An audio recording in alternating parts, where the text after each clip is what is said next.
Hey guys, Manager Kate here, and in today's video I want to talk about sniping. There is no doubt that sniping is a big part of Warzone, with the Kar 98 dominating the meta right now. But let me tell you, I use the M82 and woof, that thing's a beast. Let's talk. Semi-automatic snipers, in theory, are supposed to be the cream of the crop, right? They have more power than a marksman or tactical rifle, meanwhile having a better fire rate than their bolt action counterpart, all the while maintaining that juicy one-shot headshot kill. So what gives? Why do we only see SPR 208s and Kar 98s after the loadout drops? I mean, on paper, these fast-firing long-range stick boys should be dominating Verdansk. But that's the thing, semi-automatic snipers have a bad rep when it comes to Warzone. Not because they're bad, but because they haven't been competitive in the past, and that's all about to change. But before we start, this channel is still on the road to 200 subscribers, so if you like the content, do me a favor and smack me with that sub button, as it really helps the channel grow. Now, back to the video. Both the Dragunov and the Recoil AMR are trash, and there's no denying that. Their aim down sight times are far too slow for quick scoping, and they have way too much recoil to take advantage of the superior fire rate. They fall in this weird in-between dimension where no matter what you do, they will never be as accurate as semi-automatic rifles, nor as fast as a bolt action. Take the Dragunov for example. It has a fire rate of 174 rounds per minute, with an aim down sight time of 535 milliseconds, and a TTK, not including headshots, of 689 milliseconds. If we take a look at a 3-shot recoil pattern from only 25 meters away, there is absolutely no way in hell that those bullets are landing on target. And then on the other hand, you have the Recoil AMR. It has a fire rate of 200 rounds per minute, with an aim down sight time of 701 milliseconds. That is 10 frames slower than the Dragunov. The Recoil has a time to kill, again, not including headshots, of 600 milliseconds. And if we take a look at the recoil pattern,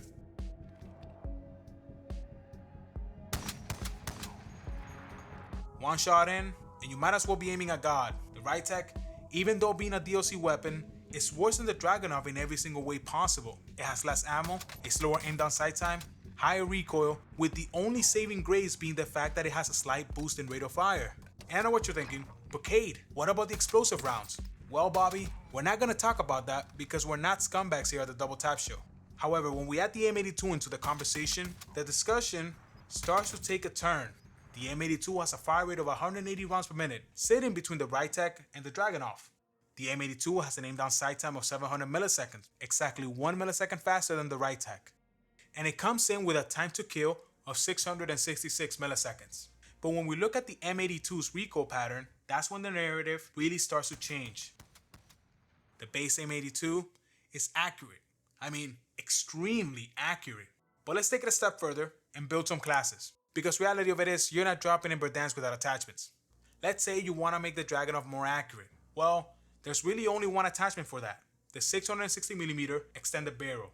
It adds recoil control, but at a hefty price. A 4-frame hit to our aim down sight speed, taking our aim down sight time from 534 milliseconds all the way up to 601 milliseconds. And since we're playing Warzone, we're gonna have to add a monolithic suppressor as well, for a total aim down sight time of 633 milliseconds. Taking a look at our recoil pattern,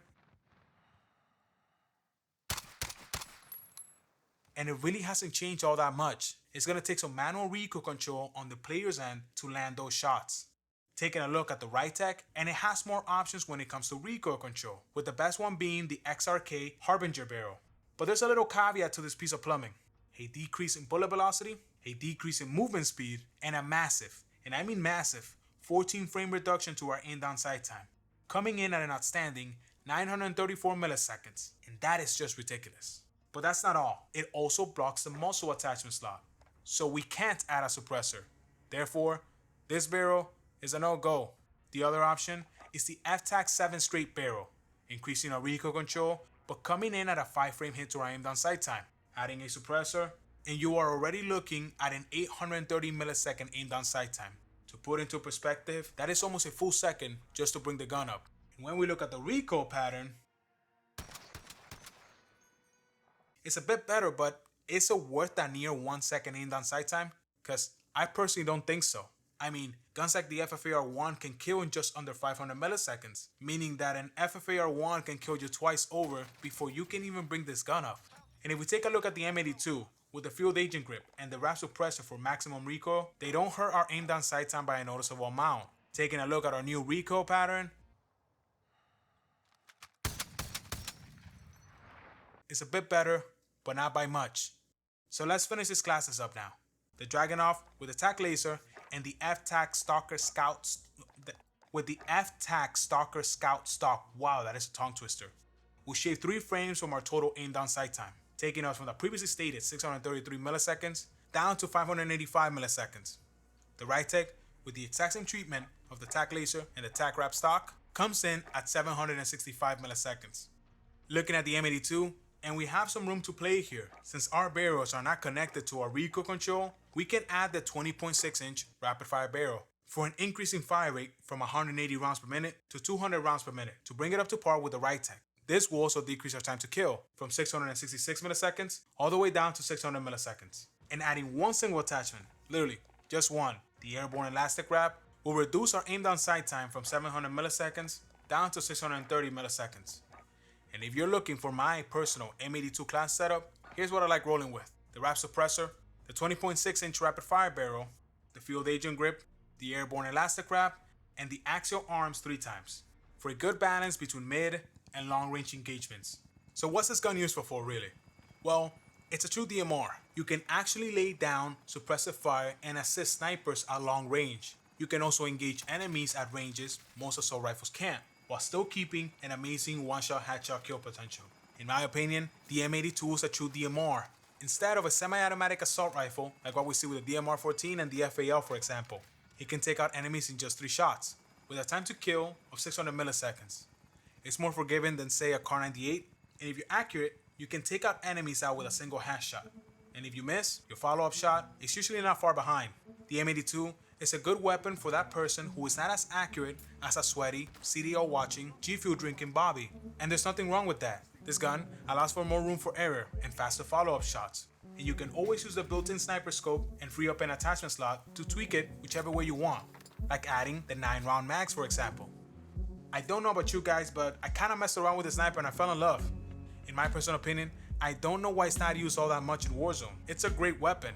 I mean, if you don't believe me, just hop into Plunder and see how many people you can take out in the pregame lobby. Trust me, you're gonna be surprised.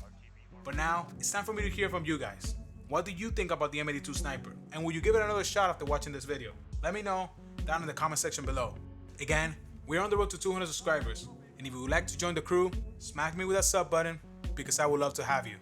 A like rating is always appreciated. Also, follow me over on Twitch. And well, that's all for me today. I'm Major Cade.